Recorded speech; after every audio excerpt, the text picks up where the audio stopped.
Star Wars Celebration. Yeah, it was a good time. I always love going to these type of events, and I missed doing them. I hadn't been to any kind of a big con, throughout the entire pandemic, except with the small exception of jumping to a local Philadelphia con. So it was nice to get back to kind of the bigger event type cons, Yeah. and specifically Star Wars Celebration. And there's always a lot of my friends who I typically don't see throughout the year go to Yeah. these events. So going to these events is kind of more becoming more about the hanging out with the Sure. friends more so than necessarily waiting in line for a lot of panels. Um, Yeah. Side notes, totally sad you weren't able to come this time, but Thanks. Yeah. A little far away, but you know what? Maybe the next one. Maybe the yeah. next one. But they did it so like other conventions that they kind of do like a lottery system sometimes for the bigger panels. Sure. So you had to kind of hope that you got into them. I didn't try too hard, if I'm being honest. It was Okay. kind of like I wanted to really take it easy this con. I didn't do any media coverage, anything official at least. So I was kind of just like, you know what, I'm just going to go and enjoy myself. So, you know, I did get to see some of the upcoming stuff, which is to me is kind of the exciting things at these cons, right? What haven't they shown us yet? What Hmm. trailers are we going to get? What clips? What might we get? What actors are going to come out? So it was cool to see all the stuff coming for like Disney Plus. They really focused in on like Andor, Ahsoka, the Bad Batch season 2, and then obviously Mando season 3 and Kenobi. So there's a lot, right? If you're a big Star Wars fan right now, there's so much that's coming down the road, Yeah. and and now we've already seen a decent amount of It's Kenobi. we So had it's been a busy season. I know. yeah, I didn't even put Kenobi in the rundown because there's so much Star Wars stuff that's been going on. yeah. So yeah, but they did actually show like a trailers for Andor and Mandalorian season 3, Mm. which I believe the Andor trailer went live, so anyone can watch that. Yes, that But is the one I've seen, and then the Mandalorian season 3 is the one that I definitely haven't seen a really crappy cam footage version of. right, I had heard that it leaked online, but I think the one that linked online isn't even the full thing. So It they is. did It two is different not. versions. Yeah. They did like an early version in one of the earlier panels where it's like half the trailer, and then Yeah. they later in another panel they released the full thing. So definitely a lot of cool stuff. You know, Yeah. it looks like the focus is going to be really on him going back to Mandalore, trying to kind of make amends for taking his helmet off, which is kind of ridiculous. And and then obviously like Bo-Katan, the whole thing with the dark saber. So Yeah. yeah, it looks exciting. The Andor stuff looked great to me. So did the Mando stuff. Granted, much worse quality, but it looked pretty exciting. I have to say, probably what jumped out to me. I don't know if you were there when they talked about this new series that Dave Filoni's doing, the shorts. What are they even calling these things? Is it the Tales Tales of of the the Jedi. Jedi? Yeah, Tales of the Jedi. Yes. That looks pretty sweet. Yeah, I did get to go to that panel, Okay. and I was just kind of joking around about it on my other podcasts, Star Wars Bookworms.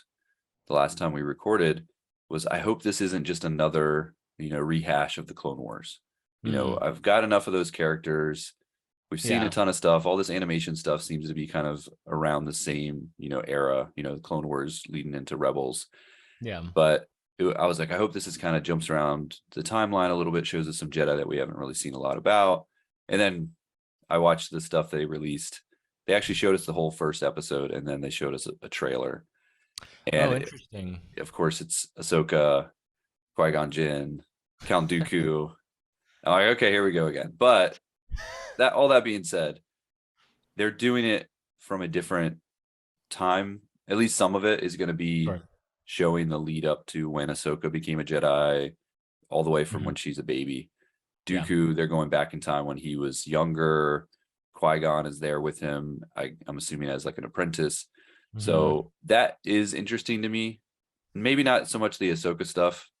I mean, they've run that character into the ground. I'm not that I'm not excited for the TV show. Aaron. I know. I am excited, but man, have we not gotten enough Ahsoka? So, How but dare you, sir? the Qui-Gon Dooku stuff has me pretty excited. for sure. That is actually honestly what I'm most excited about seeing that. Seeing some of the concept art looked really good. And I love the idea of seeing, I don't know, a young Dooku. Maybe Xanatos will show up. There's a deep cut for you They guys. did show they showed some of the concept art, and they Mhm. showed a little trailer, and there's definitely a Sith like character. Yep, I saw And that it concept art seems like piece. this character faces off against Ahsoka maybe in the post Order 66 era. So Interesting. it may be some sort of Inquisitor or who knows what, but it's a very menacing looking character with red lightsaber and some kind of crazy mask. So it's like, Mhm. okay, they're finding these characters, that these Sith-esque, if not Sith characters that can face off against Jedi, because that's who we want to see, right? We don't want to see them fighting against non-force wielding, non-lightsaber wielding characters. We want to see them Gotta fighting with lightsabers. You gotta pop some Inquisitors in there, man. Yeah. That's what you need. That's what Star Wars needs more of. Star Wars we've always loved, like pseudo Sith, like because Mhm. everybody loves the badass bad guys so much. So you have to have some version of a not quite Sith, the Asajj Ventress or the Darth Talon, or you know, uh, is that you, brother, brother, brother? Yeah, it is funny because they kind of they made the rules themselves, right? The rule of two. So there's Mhm. only ever supposed to be two Sith, and then we know so these time periods so well that it's like we know which Sith should be around. Yeah, Which really in the films you're talking, not that many people. So yeah, when they do this extended stuff, it's almost like, all right, well, we can't use Vader here, or we can't use Palpatine, so let's make up another yeah. Sith-like character, which is pretty much why the Inquisitors were created in general. I think is so they could have more guys wielding lightsabers. So, but Well, I'm as a fan, I'm happy. I'd much I mean, rather that listen. I than was that guy in the original Old Republic trailer when BioWare showed it, and it's just like 17 Sith Lords all jump out of the back of a shuttle and invade the Jedi Temple, and I was sitting there going, "Yes, you're like, this do is it." what we want to see. Although speaking of Inquisitors, I wanna get your hot take on Obi-Wan. I know we're not. This isn't like the format for an in-depth review, but certainly first impression because you were. I know you were there live in person when they actually showed the first two episodes at Celebration. Yeah. My quick reaction to Obi-Wan, I really like it. Obi-Wan's one of my favorite characters in all of Star Wars. Ewan McGregor is one of my favorite actors in general. So this was kind of a dream come true for this show to even happen. Yeah. It definitely surprised me with the direction. And I mean, are we talking spoilers? Yeah, yes. You know what? We'll give the spoiler warning because I feel like, especially for the first two episodes, by the time this airs, the first three episodes, the fourth one will be out probably. So, Yeah. or we're close to it. So, yeah, I think spoiler warning for the first three episodes of Obi-Wan, earmuffs, Princess Leia earmuffs, everybody. If you don't, if you don't want any spoilers. Speaking of Princess Leia, Mm, that mm, that was surprising that she was such a big focus. I do think same. it feels a little like rehashing of the kind of idea with Grogu and Din Djarin, or the Mm. Mando and Baby Yoda Oh, as they're interesting. I better didn't think of known. it that way. Yeah. It feels a little similar, and I think I had heard in some of the interviews and stuff that they actually realized that kind of when they were first producing the show, and then what was going on with Mando, they were like, "Oh, this is more similar than we expected." So they did Mm. change some of the direction of the writing for the show, I think, because of that. But it does feel very similar. Okay, you have this Jedi, or you have this person that's kind of, on Yeah. their own that now comes across a young child that needs protection, and Hmm. hijinks ensue. So Yeah. that was a little. I'm still okay with it. I really like the actress that they've cast to play Leia, which is saying a lot for me because child actors in general are not my favorite thing to watch. But I thought they really cast her well, and she's pretty engaging. Yeah. So yeah, I mean, so far they did pull out Vader a little earlier than I expected, but then I had to remind myself this is only 6 episode series, so Yeah. he showed up about halfway through. There's got to be a lot of elements remaining in the show from the original movie that was written. Mm, Because I know yeah, conceptually, I think the Obi-Wan movie was being worked on around the same time with early concepts as the Boba Fett movie.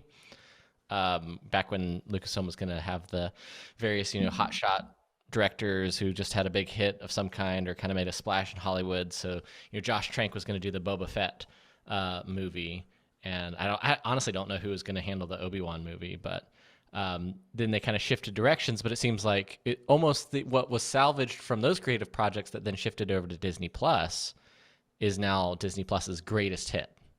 Back to back, Mandalorian and now Obi-Wan are their biggest hits, which I'm a big fan of because I really like the storytelling in both. And here's the thing: I've always liked the Mandalorian. I've never been the person that loved the Mandalorian. I say this: I'm wearing a Baby Yoda shirt right now, but I've I've never. Well, you just could been the love person. Baby Yoda and not love the Mandalorian. I know plenty of people who just love Baby Yoda. So That's also true. Most of America, actually. yeah, But no, I think it's for me, the Obi-Wan series has been what everything I've wanted for Star Wars storytelling on Disney Plus. That it's hit it out of the park for me. Like I have little nitpicks here and there, but to me, it's the best Star Wars we've seen on Disney Plus, easily.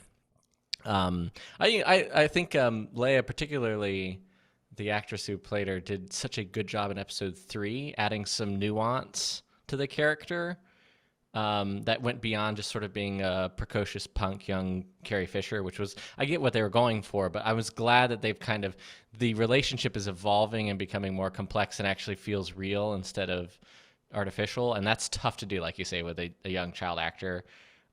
It's just, I mean, we've all seen it with the Phantom Menace. It's tough. And I know like Jake Lloyd got a ton of unfair, criticism because he's just a kid. But like when you're trying to get young kids in Star Wars, it's a tough fit. Like there are very few examples, and it's usually that's like the Ewok cartoon. It's the Ewok series or the TV movies, or Jake Lloyd and the Phantom Menace. Like I can't think of that many off the top of my head, and it's actually working here.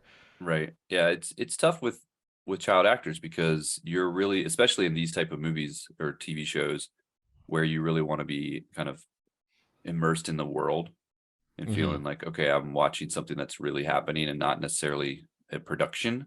Yeah, And children tend to pull you out of it sometimes because they just don't have that same level of skill or ability to act that yeah, adults do. And so it's kind of like when the child comes in and says their line, it kind of takes you out of it. Like, oh, okay, this is just, yeah. a kid on set that just had their little juice box and, they threw them in there for their line. And Do you so remember? more So, power to them to actually get an actress who can kind of pull that yes. off where you don't necessarily get pulled out the way that you would maybe with some less Yeah. skilled actors. I remember like in the Phantom Menace behind the scenes documentary, all the final three young actors that they're trying to cast for Anakin, all doing like screen testing across from Natalie Portman. Just I don't think I've seen this. every version of "Are you an angel?" It's exactly what you're talking about. It's hard to watch sometimes, but